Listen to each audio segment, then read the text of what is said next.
Nag-uumapaw ngayon sa kilig, saya at pag-asa ang buong Kim Paulandia matapos ang sunod-sunod na revelasyon ni Kim at Paolo sa kanilang viral na lie detector challenge.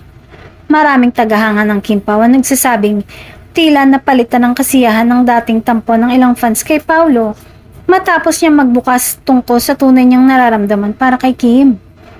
Kumalat sa iba't ibang fandom ang naturang video challenge kung saan sinubok ang katapatan ng dalawa sa pamamagitan ng lie detector test. Isa sa mga unang revelasyon ay nang tanungin kung ini-stalk ba nila ang isa't isa kapag hindi sila magkasama. Walang pag-atubiling sumagot ng yes ang dalawa at ayon pa kay Kim, ka-search naman daw talaga siya. Dahilan para mas lalong kiligin ang kanilang mga tagahanga.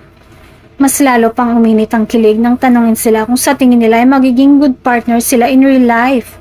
Muli, parehong yes ang sagot ni Kim at Paolo.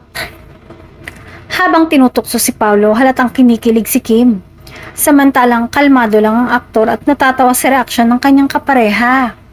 Hindi rin napigilan ng komedyanteng si Alora Sasam ang kilig at napahampas pa sa katabi niyang habang pinapanood ang eksena. Ipinaliwanag pa ni Paolo kung bakit yes ang sagot niya sa tanong. Ayon sa aktor, nakita na raw ng publiko kung paano magmahal at magsakripisyo si Kim para sa kanyang pamilya. Dahil dito, lalo pang humanga mga fans sa sincerity ng aktor sa kanyang mga sinabi tungkol sa aktres. Isa sa pinakamasayang bahagi ng challenge ay nang matanong si Kim kung naging type ba niya si Paolo. Sumagot siya ng no, ngunit agad umingay ang lie detector machine na tila kumukontra sa kanyang sagot.